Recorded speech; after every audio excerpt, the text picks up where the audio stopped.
So in this lecture we prove the sufficiency. So now the theorem is that a Dedekind domain is an integral domain R such that R is Noetherian, R is integrally closed, and number 3, every non-zero prime ideal is maximal. So from here we will prove the sufficiency, that is we are going to imply the new definition of Dedekind domain, that is every fractional ideal in R, so every fractional ideal is invertible. So if you take a fractional ideal in R, it is invertible. So let us prove this. So to prove the sufficiency, we have to use a lemma which we will prove later. So if all these three conditions are satisfied, then this lemma has two things. Number one, every non-zero prime ideal in R is invertible, and number two, every non-zero ideal in R, this is our ring R which we are working with, is a product of prime ideals, or it is a prime ideal itself. So now we come to the proof of this implication. So you start with I, a non-zero fractional ideal of R, and what we want to show is that there is an inverse of this. So this ideal I would be invertible. So the way we are going to do it is that we are going to come to this fact that I would be a product of invertible ideals, and therefore I would be invertible, because product of invertible these fractional ideals is itself invertible. So using this fact it will be proved. So only thing we now need to show is that I is a product of invertible ideals. So now we start from here. You start with I, a non-zero fractional ideal of R. So then there is some A such that A times I would be in R. So this A is essentially clearing the denominators of this fractional ideal, and this A is non-zero.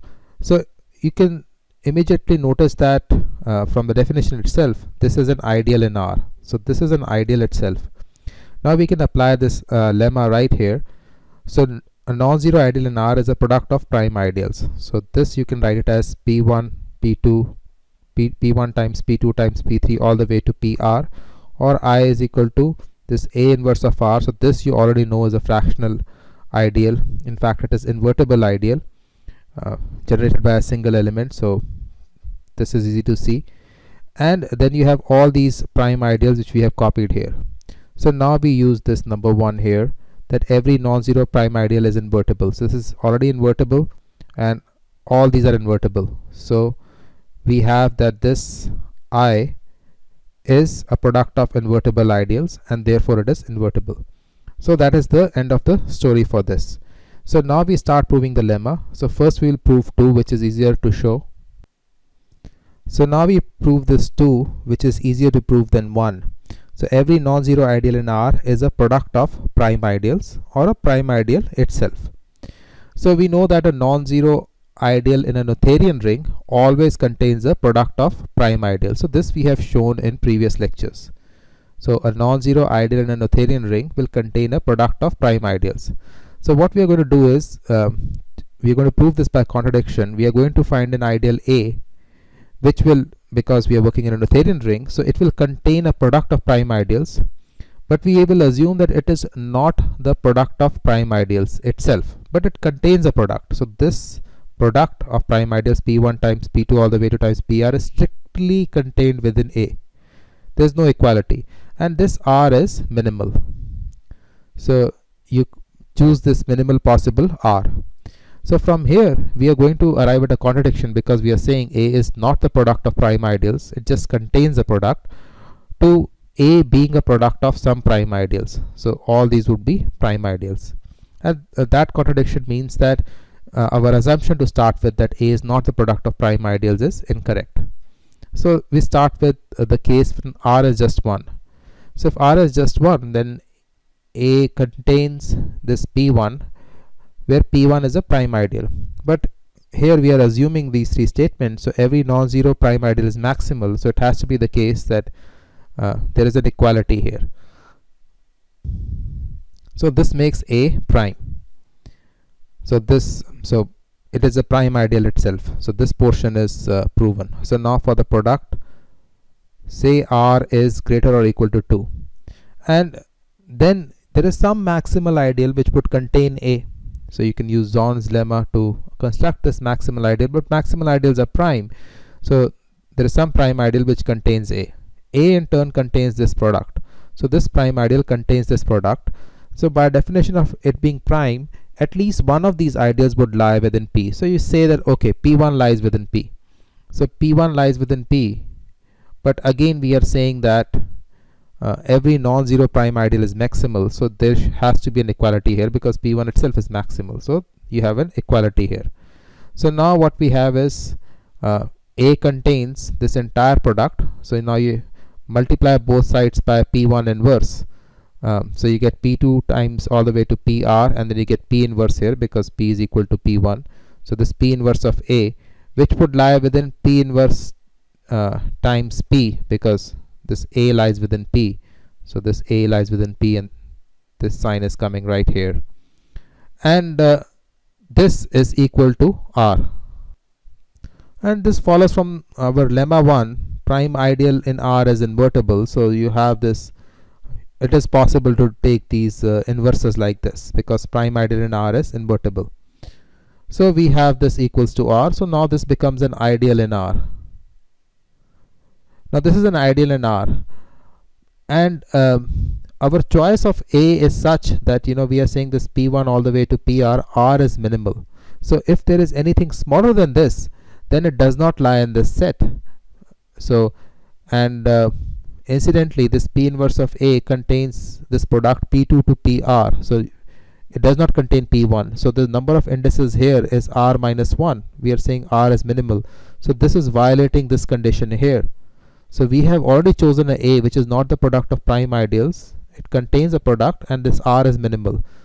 This product is even smaller than this. So it has to be the case then that the ideal which contains this smaller thing will now be a product of prime ideals because of our choice of A is such. So we get a prime factorization of this ideal into B1 all the way to Bs, where each of these is a prime ideal.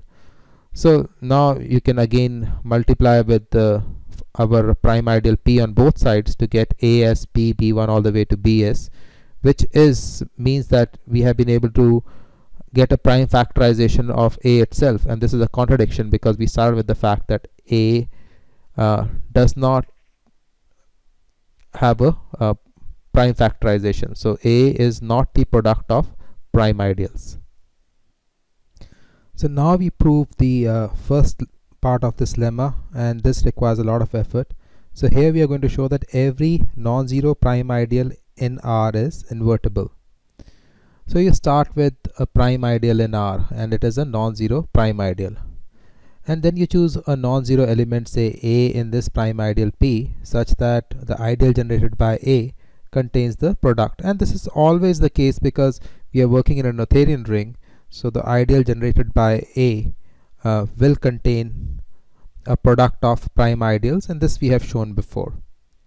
So this we have shown before, and this is true for any ideal in the Noetherian ring. And now we choose this product so that this is a minimal number of prime ideals. So if R is equal to 1, so this R is just equal to 1, so there is just a single ideal here, then by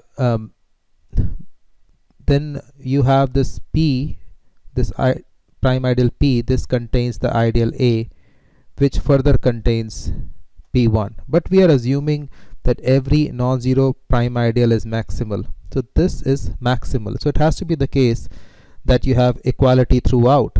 So P is equal to AR, which is equal to this P1. So you have this equality throughout because this is maximal and this is maximal. So therefore we have invertibility because P is just, now you can see, a principal fractional ideal, and it inverse is just A inverse R. So for R equals to 1, it is very clear. Now for R greater or equal to 2, you have this P containing this AR, which contains this product. But since this P is prime, it has to be the case that among the product of these prime ideals, at least one of them is contained within P. So say that one is P1, but again, you know, P1 is maximal because every non-zero prime ideal is maximal. This p1 we are saying is contained within p because of the nature of p. P is prime. So since every prime ideal is maximal, we have p equals to p1. Now notice here again we said that we choose this product, so there are minimal number of prime ideals. So now this product p2 to pr, if we choose this is actually smaller than this, and this we were saying is already minimal. So if you reduce this product will no longer be contained within this, because our assumption is that we have chosen the minimal number of prime ideals. If you take down one more, then it will no longer be contained in here. So this is no longer contained in AR, and therefore we can choose some element B which lies in this product, and you take out any elements which are common to AR, because this is not completely contained within AR, but there might be some elements which will be common, and there's always possible to choose this B which lies in this product minus this elements in the ideal A. So now you have chosen this B, you say B times P, this is contained within, because B is contained within P2 to PR, and this P you write like this. But we have seen P is equal to P1, and this product is contained within AR right here, so you have this AR. So now you invert this A here, you have BA inverse P is contained within R. So this should look familiar. From here we can construct this P prime, and this P prime is essentially going to be the inverse of the fractional ideal P. So this P prime we are defining as x in K. K is the field of fractions of R such that xp is within R. So instead of x, look at BA inverse. So you have BA inverse would lie in P prime and not in R. So this is a fraction. This is just a fraction. So this is x in K. So therefore it would lie in P prime but not in R, because this A might not be invertible in R itself. Anyway, A lies in prime ideal P. If A was invertible in R, what is going to happen is that you will take A inverse times A, and that would make 1 lie in this prime ideal P. So it is not a proper ideal anymore. So that will lead to a contradiction. So it has to be the case that A is not invertible within R. So you have this BA inverse would lie in P prime but not in R. So now by this definition and something like this, you say that R is strictly contained within P prime, because this contains the fractions as well as the regular elements of R. So R is contained within P prime and it is strictly contained. It does not have these fractions. So R is not equal to P prime. So the only thing left is to show is P prime is equal to R. So we have P is just R times P. This you can so this is just by definition of an ideal. So this lies within P prime. So P I'm copying as such, and R is a subset of P prime. So this thing is coming from right here. And this P prime will always lie within R. So this is by definition of this P prime here, and this we have talked about before while defining invertible fractional ideals. So something like this, you have P prime would always lie within R, because P prime is because all the elements of P prime will satisfy such a relationship. So if you take P prime here, you will always lie within R. So what we want to show is the equality here. So we want to show this is an equality here. So what we are going to do is we are going to arrive at a contradiction by assuming this is not equal. So say there is no equality here. So in that case, this P prime is strictly contained in R, and this P prime contains P. But we know that every non-zero prime ideal is maximal. So it has to be the case that there is now an equality between these two. So this is not strict. So we have P prime is equal to P, precisely because now P prime is not contained within R and P itself is maximal. So now you can start raising powers. You can say you can use this. You can say P prime n is equal to P for some n, a natural number.